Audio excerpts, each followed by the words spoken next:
बिस्मिल्लाहिर्रहमानिर्रहीम। अस्सलाम वालेकुम नाज़रीन, आप यूट्यूब चैनल देख रहे हैं। मैं इमरान खान हूँ। आज नाज़रीन पाकिस्तान का एक बहुत बड़ा दिन है और मैं नहीं जानता कि नतीजा क्या निकलेगा। मुझे आइडिया नहीं है कि क्या होगा, लेकिन पाकिस्तानियों को मैं जानता हूँ। पाकिस्तानी जो है वो आज़ादी पसंद है, पाकिस्तानी जो है वो इंसाफ पसंद है। पाकिस्तानी गलत फ़ैसला नहीं कर सकते। पाकिस्तान बनाने से लेकर अब तक पाकिस्तानियों ने तमाम फ़ैसले ठीक किए हैं, लेकिन पाकिस्तानियों के ऊपर जो टोला मुसल्लत है उसने हमेशा पाकिस्तानियों की राय का एहतराम करने की बजाय बंद कमरों में फ़ैसले करके पाकिस्तान को नुकसान पहुंचाया है। आज पाकिस्तान का एक बहुत बड़ा दिन है। पाकिस्तान की मौजूदा तारीख के सबसे बड़े सियासी रहनुमा ने पाकिस्तानियों को कॉल दी है और जेल से बैठकर कॉल दी है। आज अगर एक बड़ी तहरीक का आगाज़ हो जाता है, ये याद रखिएगा कि आज के दिन में सारा फैसला नहीं होगा, लेकिन आज के दिन में एक मोमेंटम बनना शुरू होगा और ये आइंदा चंद दिनों तक चलेगा। देखना यह है कि हुकूमत अवामी ताकत का मुकाबला कितनी देर तक कर सकती है, या दूसरी चीज़ ये देखनी होगी कि हुकूमत की फस्तायत के सामने पाकिस्तान के करोड़ों लोग घुटने टेक देते हैं या हुकूमत के सामने डट कर खड़े हो जाते हैं और उन्हें ये कहते हैं कि हम टैक्स देते हैं, ये मुल्क हमारे पैसों से चलता है, हम इस मुल्क के मालिक हैं, तुम हमें डंडों के साथ दबा नहीं सकते, जुल्म और फस्तायत के साथ हमारा हक हमसे नहीं छीन सकते। या तो फिर पाकिस्तानी राज करेंगे इस मुल्क पे, या फिर पाकिस्तानियों के ऊपर एक मखसूस टोला राज करेगा। माफिया का राज इस मुल्क के ऊपर रहेगा। जो माफिया पॉलिटिकल पार्टीज हैं, जो चंद खानदानों की हुकूमत है, वही आपके बच्चों के ऊपर भी रूल करेंगे। आज जो तहरीक शुरू होने जा रही है, ये इसमें एक फैसला कुन रोल प्ले कर सकती है। कुछ डेवलपमेंट्स हैं, मैं आपके साथ शेयर करूंगा, लेकिन दिन बहुत इंपॉर्टेंट है। मेरे ख्याल में इलेक्शन के दिन से भी ज़्यादा इंपॉर्टेंट है। मेरे ख्याल में ये अब तक की पाकिस्तान तहरीक इंसाफ की सबसे बड़ी कॉल है। इमरान खान साहब के लिए ये इसलिए फैसला कुन है कि उनकी पूरी ज़िंदगी की सियासत का दारोमदार आज के दिन के ऊपर है। यानी इमरान खान साहब ने लगभग 96 से लेकर अब तक कोई 28 साल सियासत की है। उनकी पूरी सियासत का निचोड़ आज का दिन है। आज पता चलेगा कि उन्होंने पाकिस्तानियों को अपने तय कितना शऊर दिया और पाकिस्तानियों को अपने नज़रिए के साथ वो खड़ा कर पाए हैं या नहीं, और क्या पाकिस्तानी इमरान खान साहब के लिए जो वो कुर्बानी दे रहे हैं उनके साथ खड़े होने के लिए तैयार हैं। देखें, हुकूमत तो बहुत डरी हुई है, सहमी हुई है। हुकूमत के इकदाम भी यही बता रहे हैं। हमने ना कभी अपनी ज़िंदगी में इतने बड़े पैमाने के ऊपर कंटेनर की दीवारें देखी, ना कभी सुनी जिस तरह की दीवारें इन्होंने खड़ी कर दी हैं। हालांकि ये तिनकों की तरह बह जाएंगे। जब आवाम निकलती है ना, तो कंटेनरों की औकात कोई नहीं होती। जब आवाम निकलती है तो खंदके वंदके कुछ नहीं रोकती। जब आवाम निकलती है तो ये 10-20 हज़ार, 50 हज़ार, 1 लाख, 1.5 लाख सिक्योरिटी वाले कुछ भी नहीं कर सकते। ये कुछ भी नहीं कर सकेंगे, ये बेबस हो जाएंगे। ये आवाम को ना सिर्फ रास्ता देंगे बल्कि आवाम को दूसरा रास्ता बताएंगे भी कि वो आसान रास्ता उधर से चले जाओ, या आए हम आपको गुजार देते हैं, माँ जी आओ मैं तो हाथ भर के लंघा देना। माँ, ये इस तरह करेंगे सिक्योरिटी वाले अगर आवाम निकल आई। लेकिन अगर इक्का दुक्का लोग निकले, तनहा तनहा लोग बाहर आए, तो मेरी बात आप याद रखिएगा, फिर उनको सामना करना पड़ेगा मुश्किलात का। और अगर लोग इकट्ठे निकले और उन्होंने बताया कि वो पाकिस्तान के लिए निकल रहे हैं, एक साथ निकल रहे हैं, आने वाली नस्लों के लिए निकल रहे हैं, जबर और फस्तायत के खिलाफ निकल रहे हैं, तो फिर इस हुकूमत के लिए मुश्किल हो जाएगा। और ये जो एहतजाज है ये कोई एक दिन का है भी नहीं। याद रखिएगा, ये फेजेस में चलेगा और ये एहतजाज लंबा चलेगा। ऐसा नहीं है कि पाकिस्तान तहरीक इंसाफ के वर्कर एकदम निकलेंगे और निकल के सारे पहुंच जाएंगे, नहीं। इमरान खान साहब ने बलूचिस्तान के लोगों को मना किया था, उन्हें इस्तिस्ना दिया था कि आप बलूचिस्तान में रुकें, लेकिन बलूचिस्तान से अब तक 4 काफिले पहुंच गए हैं। दोपहर के वक्त, कल दोपहर को एक बड़ा काफिला कल दिन के वक्त पहुंचा था सालार खान का, और ये एक बड़ा काफिला था, बल्कि इसके साथ एक वीडियो भी आई है, वो मैं देखकर हैरान हो रहा था। रास्ते में पुलिस वाले ने, कुछ पुलिस वाले थे, सिक्योरिटी फोर्सेज के लोग थे, उन्होंने पाकिस्तान तहरीक इंसाफ के बंदे अगवा कर लिए, उठा लिए काफिले में से। तो पाकिस्तान तहरीक इंसाफ के लोगों ने SHO को बैठा लिया पकड़ के, और फिर बाद में सौदेबाजी हुई, SHO वापस कर रहे हैं और अपने बंदे वापस ले रहे हैं। ये मैंने मनाजिर देखे। यानी बलूचिस्तान के जो वहाँ से लोग आ रहे हैं उन्होंने बड़ी मुज़ाहमत की है, जगह जगह पे उनको रोकने की कोशिश की गई, लेकिन अपना पूरा जोर लगा के भी बलूचिस्तान से एक ही रास्ता आता है। ये जोब वाले रास्ते से आए हैं सब लोग, कोयटा से निकले, वो एक ही रोड है, बाकी रास्ता कोई नहीं है। दोनों तरफ बुलंद पहाड़ है या नीचे बाज़ जगह पे दरिया है, पानी है, ऐसे है। तो वो DI खान तक पहुंचना कोई आसान नहीं था, लेकिन बलूचिस्तान से निकलकर ये लोग DI खान तक पहुंचे हैं और रास्ते में बेशुमार रुकावटें इन्होंने ना सिर्फ अबूर की हैं बल्कि मुकाबला करते हुए पहुंचे हैं। तो खैबर पख्तूनख्वा से इस्लामाबाद पहुंचना जैसे मुश्किल है, ऐसे ही एक सूबाई हुकूमत की पूरी ताकत का मुकाबला करके बलूचिस्तान से काफिले कुछ इस्लामाबाद पहुंच गए हैं और कुछ खैबर पख्तूनख्वा पहुंच गए हैं और ये अब इंतज़ार कर रहे हैं फाइनली जब सारी चीज़ें इकट्ठी हो जाएंगी। आज दोपहर के बाद आपको ज़्यादा मनाजिर नज़र आना शुरू होंगे एहतजाज के, लोग निकलना शुरू करेंगे। शेर अफजल मरवत की ड्यूटी है कि उन्होंने इस्लामाबाद की तरफ लोगों को मुतहरिक करना है और उसके लिए वो कॉल दे रहे हैं, अपने लोगों को इकट्ठा कर रहे हैं। शेर अफजल का और उनकी पार्टी के लोगों का ये कहना है कि हज़ारों लोग इस्लामाबाद में मौजूद हैं जो पहले से इस्लामाबाद में आ गए हैं और वो एहतजाज की कॉल के ऊपर पूरी तरीके से जोर लगाएंगे और लब्बैक करेंगे। हुकूमत की जानिब से ये कहा गया है कि जितने बंदे मैक्सिमम हो सके उनको गिरफ्तार किया जाए, लेकिन मुझे ऐसा लगता नहीं है। हज़ारों लोगों की गिरफ्तारी कभी भी मुमकिन नहीं होती। पुलिस जो है वो इक्का दुक्का लोगों को गिरफ्तार कर सकती है, 100, 200, 400, 500, 1000 आदमी मैक्सिमम। जलूस या जलसे वाले दिन हज़ारों की तादाद में बहुत बड़े पैमाने पर लोगों को गिरफ्तार नहीं किया जा सकता, ये मुमकिन नहीं है। मुझे लगता है कि ये डराने के लिए हिकमत अमली है कि लोग डर जाएंगे, जनाब बाहर निकलेंगे तो हम गिरफ्तार हो जाएंगे। मेरे ख्याल में लोगों का अब गिरफ्तारी से डर भी निकल गया।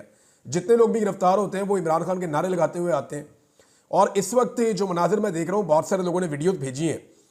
कैदी नंबर 804 का जो पेंट लेके नौजवान कर रहे हैं इस वक्त तमाम अहम शाहराहों पे, कंटेनर्स के ऊपर, मुख्तलिफ जगहों पे स्प्रे पकड़ के कैदी नंबर 804 नौजवान लिख रहे हैं और लगातार लिखते चले जा रहे हैं। ऐसा लगता है कि इस्लामाबाद में और पूरे पाकिस्तान में दफ़ा 144 नहीं, दफ़ा 804 नाफिज कर दी है नौजवानों ने। बहरहाल ये सिचुएशन आगे बढ़ती चली जाएगी। हुकूमत ने कुछ चीज़ें की हैं और कुछ चीज़ें जो हैं वो पाकिस्तान तहरीक इंसाफ ने की हैं। एक तो जो स्वाबी के लिए पाकिस्तान तहरीक इंसाफ की मशीनरी निकली थी, जिन्होंने कंटेनर उठा के फेंकने थे या कंटेनर साइड पर करने थे, वो जब मशीनरी पेशावर से निकली और 5 किलोमीटर तक उसने सिर्फ ट्रैवल किया तो मशीनरी को मोटरवे पुलिस ने रोका और नामालूम अफराद ने उसके ऊपर हमला कर दिया। मशीनरी के ऊपर फायरिंग की गई, वहाँ पे खून के धब्बे भी मिले। मशीनरी के ड्राइवर और जो हेल्पर्स हैं वो उसके बाद गायब हो गए, उनका कुछ पता नहीं चल रहा, उन्हें नामालूम अफराद उठाकर ले गए। मशीनों के ऊपर पेट्रोल डाल के आग लगाने की तैयारी की जा रही थी कि इतने में पाकिस्तान तहरीक इंसाफ के लोग पहुँच गए और उन्होंने जब नामालूम अफराद के पीछे दौड़ लगाई तो वो खेतों में भाग के निकल गए। तो इस तरह जो है वो मशीनें तो बच गई हैं, लेकिन ड्राइवर ज़ख्मी है। कौन ज़ख्मी है, उसको कहाँ ले जाया गया, इसके बारे में कुछ पता नहीं है। लेकिन ये इंतहाई अफसोसनाक बात है कि खैबर पख्तूनख्वा के अंदर जाके पेशावर से सिर्फ 5 किलोमीटर दूर मशीनों को जलाने की कोशिश की गई है। क्या इस मुल्क के अंदर कोई कानून नहीं है? क्या इस मुल्क के अंदर कोई इंसानियत नहीं है? लोगों के कंटेनर पकड़ के, उनके अंदर कीमती सामान है, वो पकड़ के सारे शहरों के अंदर बंद कर दिए कंटेनर्स। वो एक ताजर का वीडियो लगा हुआ था, वो ये कह रहा है, कहता जी मेरे कंटेनर को, जो कपड़े का कंटेनर था, उसको पहले लूटा, पुलिस वालों ने उसमें से कपड़ा निकाला, कीमती कपड़ा निकाला, और बाद में जब कंटेनर खाली हो गया तो उसको आग लगा दी और आग लगा के ये बताया जी कपड़ा आपका अंदर ही जल गया और पर्चा जी हम पाकिस्तान तहरीक इंसाफ पे दे देंगे। ये है जी, इल्ज़ाम लगा दिया तहरीक इंसाफ से, कंटेनर पुलिस ने लूट लिया। वहाँ इस्लामाबाद में कई कंटेनर्स को आग लग गई है और एक कंटेनर के बारे में तो सहाफ़ी कह रहे हैं कि उसके अंदर केमिकल था कोई, तो इन्होंने उसको वेल्डिंग करना शुरू कर दिया। ऐसे डफर हैं, इन्होंने केमिकल वाले कंटेनर को वेल्डिंग करना शुरू किया, उसके अंदर चिंगारी गई, वहाँ आग भड़क गई, खुदा ना खास्ता बड़ा नुकसान हो जाता। और कई जगहों पे और भी कंटेनर्स को आग लगने के वाकयात रिपोर्ट हो रहे हैं। यानी ये बड़ा आसान तरीका होता है कि आप कंटेनर के अंदर से कीमती सामान चोरी कर लें, बाद में थोड़ा सा सामान छोड़ के उसको आग लगा दें और बाद में ये कह दें कि जनाब इसको लोगों ने आग लगा दी है। लेकिन एक दिन पहले से ही ये काम शुरू हो गया है। सब्ज़ रंग का कपड़ा डाल दिया जी, जो डी चौक की तरफ जाते हैं ना, कंटेनर्स की जो बड़ी वॉल है उसके ऊपर डबल कपड़ा सब्ज़ रंग का डाल दिया है ताकि ज़रा बुरा ना लगे, ज़रा अच्छा लगे, इंप्रेशन अच्छा जाना चाहिए। उस कपड़े को क्रोमा के तौर पे इस्तेमाल किया वहाँ सारे लोगों ने, और उसके ऊपर कभी इमरान खान की फ़ोटो लगा देते हैं, कभी कोई बैनर लिख देते हैं, कभी कोई बैनर लिख देते हैं, तो वो हुकूमत को हर किया हुआ काम उल्टा पड़ जाता है। अब सूरत हाल ये है कि जो मेरी इन्फॉर्मेशन है, कल इस कपड़े को आग लगा दी जाएगी और ये मुद्दा भी पाकिस्तान तहरीक इंसाफ पर डाला जाएगा और ये ऐसे विजुअल्स बनाए जाएंगे कि देखें जी ये सामने पार्लियामेंट हाउस है, ये देखें जी पाकिस्तान तहरीक इंसाफ ने डी चौक में आग लगा दी। मैं पहले आपको बता रहा हूँ कि मेरे पास ये इन्फॉर्मेशन है कि इंतज़ामिया खुद इस कपड़े को आग लगाएगी और इसके मनाजर को पाकिस्तान तहरीक इंसाफ के खिलाफ इस्तेमाल करेगी। ये आप मेरा, ये जो मैं बात कर रहा हूँ ना, ये क्लिप आप संभाल के रखें, आप ये होता हुआ देखेंगे। होटल से गैर मुल्कियों को निकाल दिया। जो इस्लामाबाद में रेस्ट हाउस है, जो होटल्स हैं, उनके अंदर जो गैर मुल्की ठहरे हुए थे, जो मेहमान है पाकिस्तान के, उनको निकाल के बाहर खड़ा कर दिया पुलिस ने। अब वो जाएंगे, जाके अपने अपने मुल्कों में बताएंगे कि जनाब पाकिस्तान के अंदर ये सलूक होता है। पहले ही लोग पाकिस्तान में नहीं आ रहे, उसके बाद लोगों के साथ जनाब इस किस्म का सलूक किया जा रहा है। एक और चीज़ जो है वो बहुत अजीब हुई, और वो ये है कि मीडिया से भी बारीक वारदातें डलवाई जा रही हैं। कभी कहा जाता है जी मुज़ाकरात दोबारा शुरू हो गए, कभी कहा जाता है जी इमरान खान को जो है वो अभी बस छोड़ने वाले हैं, कभी ये कहा जाता है जी कल इमरान खान को छोड़ देंगे, कभी ये कहा जाता है जी फलां जगह पे एहतजाज की कॉल मुअख्खर हो गई है, कभी कुछ। तो सोशल मीडिया पे और मीडिया के ऊपर एक इस तरह की टग ऑफ वार भी चल रही है। लेकिन पाकिस्तान तहरीक इंसाफ ने डिनाई किया है। एक खबर ये भी आई थी और एक वक्त में ऐसा लग रहा था कि शायद ये खबर ठीक है, और बड़े वसूख के साथ कुछ लोग ये कह रहे थे कि जनाब लाहौर का जो एहतजाज है वो अब लाहौर के अंदर ही होगा और सलमान अकरम राजा उसको लीड करेंगे। ये एक ओपिनियन आई थी, लेकिन इसके ऊपर अमल दरामद नहीं हुआ। मैंने जब अपने तौर पे चेक किया तो ये राय भी दी गई थी, लेकिन इसको पार्टी ने माना नहीं। और शहबाज गिल ने भी, कासिम सूरी साहब ने भी, और उनके अलावा जो है वो शेख वकास अकरम साहब ने, इन लोगों ने डिनाई किया, क्योंकि इमरान खान साहब की कॉल है इस्लामाबाद की। इमरान खान साहब ने सबको कहा कि पहुंचो इस्लामाबाद। अब कोई 1 दिन में पहुंचे, 4 दिन में पहुंचे, 6 दिन में पहुंचे, 10 दिन में पहुंचे, पहुंचना सबने इस्लामाबाद है, और तब तक वापस नहीं आना जब तक के मुतालबात तस्लीम नहीं हो जाते। मेरे ख्याल में ये एहतजाज शुरू तो होगा 24 तारीख को आज के दिन, लेकिन ये मोमेंटम पकड़ता जाएगा और लोग इसके साथ जुड़ते जाएंगे। मीडिया की जो बारीक वारदातें हैं या सोशल मीडिया की, मैंने आपको बताया वो भी जारी है, और कुछ लोग जो हैं वो जानबूझकर झूठ फैला भी रहे हैं। मामला असल में क्या है? मामला यह है कि चोरी का माल है लुटेरों के पास। इन्होंने फार्म 45 चोरी किए हुए हैं और जाली फार्म 47 के ऊपर हुकूमत बनाई हुई है। अब इनके पास चोरी का माल है जो हुकूमत की सूरत में। अब चोरी का माल ये छुपाते हैं, और जो असल मालिक हैं जिनका वो माल है वो बरामद करने के लिए आ रहे हैं। अब ये कभी कंटेनरों के पीछे छुप रहे हैं, कभी ये खंदकें खोद रहे हैं। पाकिस्तान की तारीख में, यानी पाकिस्तान की कुछ 70-75 साल से ज़्यादा की तारीख है, पाकिस्तान की 1947 से लेकर आज 2024 तक इतनी लंबी तारीख में कभी इतना बड़ा ब्लॉकेज नहीं लगा, कभी इतने कंटेनर्स खड़े नहीं किए गए, कभी इतनी खंदकें नहीं खोदी गई। हत्ता कि खालिद खुर्शीद साहब ने बताया कि गिलगित बल्तिस्तान से हम एहतजाज के लिए आ रहे थे तो रास्ते में माइन लगा के जो पहाड़ है उसको गिराया गया और रास्ता ही पक्का बंद कर दिया गया। अब उसको खोलेंगे कैसे? वहाँ मशीनें लगेंगी, क्रेनें लगेंगी, कई दिन लगेंगे वो रास्ता खुलेगा। अब ये लोग तो शायद कोई और रास्ता अडॉप्ट कर लेंगे, लेकिन जो आम शहरी हैं गिलगित बल्तिस्तान के, कोई बीमार है, किसी का और मसला है, किसी की इमरजेंसी है, वो सारे लोग वहाँ फंस गए। हुकूमत को कुछ नज़र नहीं आ रहा। लोग एम्बुलेंसेस के अंदर मारे जा रहे हैं, लोग जो है वो मिन्नतें और तरले कर रहे हैं, कई ड्राइवर और गाड़ियों वाले लोग जो है वो रो रहे हैं। हॉस्टल्स खाली करवा दिए, नौजवान बस अड्डों पे गए कि अपने घर वापस चले जाएं, पता चला बस अड्डे भी बंद हैं, नौजवान सड़कों पे हैं। अब वो भी एहतजाज करेंगे बहुत बड़ी तादाद में। जिन नौजवानों को एहतजाज शायद नहीं करना था उनको ज़बरदस्ती हुकूमत ने एहतजाज के अंदर शामिल कर दिया है। सिचुएशन यहाँ तक पहुँच गई है। हुकूमत जो है वो हर वो बोंगी मार रही है जो हुकूमत को नॉर्मली नहीं मारनी चाहिए।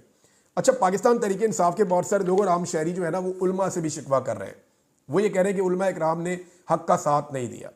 मिसाल के तौर पे मुफ्ती तकी उस्मानी साहब ने थोड़े दिन पहले, उन्हें नज़र आया कि रात के वक्त कहीं जाग के कामरान टसूरी साहब जो गवर्नर है सिंध के, वो कोई हज़रत उमर फ़ारूक रज़ी अल्लाह तआला अन्हु की सुन्नत पे अमल कर रहे हैं, और उनकी मिसाल उनके साथ जोड़ दिया पकड़ के मुफ्ती तकी उस्मानी साहब ने। उन्हें रात को कामरान टसूरी सड़कों पर फिरते हुए नज़र आ रहे हैं, लेकिन उन्हें पाकिस्तान में दिन दिहाड़े होता हुआ जुल्म, जबर और फसाइयत नज़र नहीं आ रही।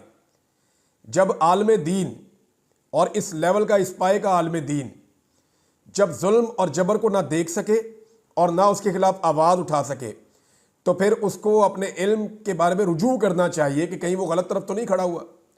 उसे रुजू करना चाहिए और अपने अंदर झांक कर देखना चाहिए कि वो जालिम और जाबिर का साथ तो नहीं दे रहा, वो कंप्रोमाइज़ तो नहीं हो गया। यानी हुक्मरानों के दरवाज़ों पे अगर उलमा पहुंच जाएं तो फिर आप उनकी क्रेडिबिलिटी के ऊपर तो शक करेंगे ना। तो पाकिस्तानी जो है वो अब किसी को भी माफ़ी नहीं दे रहे, हर तरह की बात कर रहे हैं और हर चीज़ सामने लेकर आ रहे हैं। उधर ओवरसीज़ पाकिस्तानियों ने जो है वो बड़ी तबाही फेर दी है। लेकिन पहले पाकिस्तान तहरीक इंसाफ के हवाले से खबर है, और बहुत सारी खबरें हैं। ये इमरान खान साहब की फ़ाइनल कॉल है, और अब या तो इमरान खान साहब ने जीतना है या इमरान खान साहब ने कहा कि फिर कुछ बाकी नहीं बचेगा।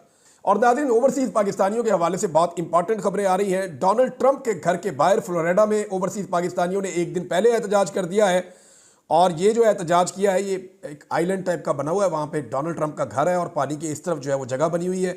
वहाँ पे ओवरसीज़ पाकिस्तानी पहुँचे बड़ी तादाद में। उनके पास पाकिस्तान के झंडे थे, कुछ लोगों के पास अमेरिका के झंडे थे और पाकिस्तान तहरीक इंसाफ के झंडे थे। उनके पास अपना पूरा एजेंडा था लिखा हुआ, वो सारी चीज़ें लेकर गए थे। वहाँ पर जो ट्रंप इंतज़ामिया, जो ट्रंप के अपने लोग हैं, जो उनकी सिक्योरिटी की उनकी अपनी टीमें, क्योंकि ट्रंप वहीं पे बैठ के अपना सारा हुकूमत जैसे बनानी है, जिस जिसको शामिल करना है, जिसकी जो ड्यूटी लगानी है, वो सारे काम ट्रंप वहाँ से डील कर रहा है। तो डोनाल्ड ट्रंप जो है उसके घर के बाहर एहतजाज किया और उनको बाकायदा आगाह किया गया कि पाकिस्तानी क्यों आए हैं और किस मकसद के लिए ये एहतजाज कर रहे हैं और पाकिस्तान के अंदर क्या चल रहा है, ये सारा कुछ उन्हें प्रोवाइड कर दिया गया। दूसरी जो चीज़ हुई है वो ये है कि पाकिस्तानियों का जो सबसे बड़ा एहतजाज होने जा रहा है अमेरिका में, वो वाशिंगटन डीसी में है। अब आप अंदाज़ा कीजिए कि वाशिंगटन डीसी में यह एहतजाज होगा और कैपिटल हिल के सामने यह एहतजाज होगा। बड़ी तादाद में पाकिस्तानी आएंगे और पाकिस्तानी वहाँ पे जो तकारीर करेंगे उसमें वो जो बाइडन के ऊपर तनकीद करेंगे और जो अमेरिकन पुलिस है वो उनको वहाँ पे सिक्योरिटी फराहम करेगी। कितना बड़ा फ़र्क है। अमेरिका अपने आप को सुपर पावर कहता है, दुनिया का सबसे तगड़ा मुल्क है। उस मुल्क के अंदर पाकिस्तानी जो वहाँ पे पहले दर्जे के शहरी भी नहीं है, वो जाएंगे उस मुल्क के हुक्मरान के दरवाजे के सामने खड़े होंगे, हुकूमत के दरवाजे पे खड़े होकर हुकूमत की बुराइयां करेंगे और वो ये कहेंगे कि आपने ज्यादती की पाकिस्तान के साथ, जो बाइडन पे तनकीद करेंगे और उस मुल्क की इंतजामिया और पुलिस पाकिस्तानियों को वहाँ पे तहफ़्फ़ुज़ देगी। लेकिन पाकिस्तान में आप दारुल हुकूमत में दाखिल नहीं हो सकते। ये फ़र्क है अमेरिका में और पाकिस्तान में। जब तक पाकिस्तान में डेमोक्रेसी नहीं होगी, आज़ादी इज़हार राय नहीं होगी, जब तक पाकिस्तान में रूल ऑफ लॉ नहीं होगा, तब तक पाकिस्तान जो है वो इन मुल्कों का मुकाबला नहीं कर सकता। पाकिस्तान ऐसे ही हमेशा पीछे रहेगा जब तक कि हम अपना किबला दुरुस्त नहीं करेंगे। एक बहुत बड़ा एहतजाज है जिस पे हुकूमत बहुत ज़्यादा परेशान है और वो एहतजाज होने जा रहा है 10 डाउनिंग स्ट्रीट में। यहाँ जो पाकिस्तानी हैं वो बहुत बड़ी तादाद में पहुँच रहे हैं और जो अंदाजे आ रहे हैं वो ये है कि ये हिलाकर रख देगा पूरी हुकूमत को और पूरे सिस्टम को। जो 10 डाउनिंग स्ट्रीट में एहतजाज होने जा रहा है, पाकिस्तानी हुकूमत और पाकिस्तानी सफारत खाना और जितने अहम लोग हैं वो पूरी कोशिश कर रहे हैं कि किसी तरह ओवरसीज पाकिस्तानियों को इस एहतजाज से रोका जा सके। लेकिन 10 डाउनिंग स्ट्रीट पे होने वाला एहतजाज बहुत बड़ा इम्पैक्ट क्रिएट करेगा पाकिस्तान के लिए, पाकिस्तान की यहाँ पे मौजूद हुकूमत के लिए। देखें होगा क्या, पाकिस्तान में जो कुछ हो रहा है दुनिया उसको सिर्फ देखेगी एक खबर के तौर पर, लेकिन जब उन मुल्कों के अंदर बड़े बड़े एहतजाज होंगे तो फिर वो देखेंगे कि हमारे मुल्क के अंदर भी एहतजाज हो रहा है, फिर वो गौर करेंगे। फिर उनको बताया जाएगा जनाब ये देखें तो पाकिस्तान के अंदर जितना जुल्म जबर और फस्तायत हो रहा है आलमी सतह के ऊपर सबको पता चलेगा और पाकिस्तानी एस्टेब्लिशमेंट के ऊपर एक दबाव आएगा कि इस जुल्म को, जबर को और फस्तायत को बंद किया जाए। अगर एस्टेब्लिशमेंट अपना हाथ उठा ले इस हुकूमत के पीछे से तो ये हुकूमत चंद घंटे भी नहीं टिक सकती। इनके बस में है ही नहीं कि ये टिक कर रह सके और ये कभी भी सस्टेन नहीं कर सकेंगे। पाकिस्तानी मीडिया जो है वो बारीक वारदातें जहाँ पे डाल रहा है, वहीं पे जो बैनुल अक़वामी मीडिया है वो इस सारे इशू की बहुत बड़ी कवरेज कर रहा है, बड़ी खुली कवरेज कर रहा है और वो जो कवरेज है वो बढ़ती चली जाएगी आज के दिन से लेकर अगले चंद दिन तक। एक और चीज़ है, जुल्म खलीलदाद का फिर एक ट्वीट आया। देखिए जुल्म खलीलदाद जो है वो ट्रंप की टीम का हिस्सा है और वो इस रीजन के अंदर पहले भी बड़े अहम फ़राइज़ सर अंजाम दे चुका है।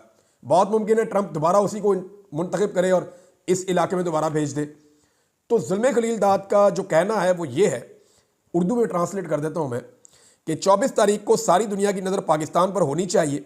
मैं उम्मीद करता हूँ कि आज़ादी, इंसाफ और इमरान खान की आज़ादी के लिए पुरअमन और कामयाब मुजाहरे होंगे। पाकिस्तानी एस्टेब्लिशमेंट को शहरियों के हुकूक और पुरअमन मार्च के हक़ की इज्जत करनी चाहिए। इस वक्त का तकादा यह है कि इमरान खान की आज़ादी और इंसाफ के लिए उठने वाली आवाज़ों को सुना जाए। ये जनाब जुल्म खलीलदाद का स्टेटमेंट है और इस स्टेटमेंट ने भी मौजूदा हुकूमत के लिए मुश्किलात पैदा की हैं। आपने गौर किया कि एस्टेब्लिशमेंट हर दफ़ा बोलती है, बात करती है, इन मामलात में बीच में आती है, इस दफ़ा आ नहीं रही, अभी तक नहीं आ रही। या तो वो इंतज़ार कर रही है कि ये ऊँट किसी करवट बैठे तो हम अपनी पोजीशन लें, या वो इस पोजीशन में नहीं है कि भी वो इसके ऊपर कोई मौक़िफ़ दें। क्योंकि वजह यह है कि अब दुनिया बदल चुकी है।